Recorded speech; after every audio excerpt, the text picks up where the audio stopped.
ನಮಸ್ಕಾರ ಸ್ನೇಹಿತರೆ. ನಂದೇನದೋ ಸ್ವಾಮಿ ನಿಂದೇ ಇದೆಲ್ಲವೂ. ಹೇ ಜಗತ್ಪತೆ, ಈ ಸಕಲ ಸ್ಥಾವರ ಜಂಗಮಾತ್ಮಕವಾದ ಸಮಸ್ತ ಪ್ರಪಂಚವೂ ನಿನ್ನ ಅಧೀನವಾಗಿದೆ. ನಿನ್ನ ಒಡೆತನದ ಈ ಸಾಮ್ರಾಜ್ಯದಲ್ಲಿ ಅನಂತ ಜೀವರಾಶಿಗಳಲ್ಲಿ ನಾನೊಬ್ಬ.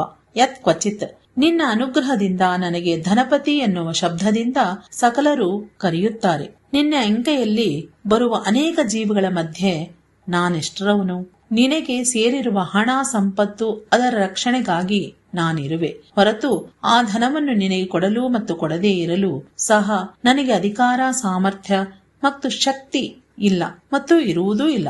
ಸರ್ವ ಸ್ವತಂತ್ರನಾದ ಸಿರಿಯ ರಮಣ ನಾದ ನೀನೇ ಅದಕ್ಕೆ ಒಡೆಯನು. ಕೊಡುವವನೂ ನೀನೇ, ಕೊಂಬುವನೂ ನೀನೇ. ಈ ಮಾತನ್ನು ಭಗವಂತನ ಸಖನಾದ ಮತ್ತು ಧನಾಧಿಪತಿಯಾದ ಶ್ರೀ ಕುಬೇರ ದೇವನು ತನ್ನ ಬಳಿ ಶ್ರೀನಿವಾಸ ರೂಪಿ ಭಗವಂತನ ತನ್ನ ವಿವಾಹಕ್ಕಾಗಿ ಸಾಲವನ್ನು ಕೇಳಿದಾಗ ಪ್ರಾರ್ಥನೆ ರೂಪದಲ್ಲಿ ಹೇಳಿದ್ರು. ಅಂತಹ ದೊಡ್ಡವರು ಹಾಗೆ ಹೇಳಿರಬೇಕಾದರೆ ನಾವು ಸಹ ಭಗವಂತನಿಗೆ ಏನಾದರೂ ಸೇವೆಯನ್ನು ಅಥವಾ ಕಾಣಿಕೆಗಳನ್ನು ಸಮರ್ಪಣೆ ಮಾಡಿಸುವಾಗ ಈ ಅನುಸಂಧಾನ ಸದಾ ನೆನಪಿಗೆ ಬರಬೇಕು. ಈ ಪರಿಯ ಸೊಬಗು ಇನ್ನಾವ ದೇವರಲ್ಲಿ ಕಾಣೆ, ಗೋಪೀ ಜನಪ್ರಿಯ ಗೋಪಾಲನಲ್ಲದೆ. ಶ್ರೀಕೃಷ್ಣಾರ್ಪಣಮಸ್ತು.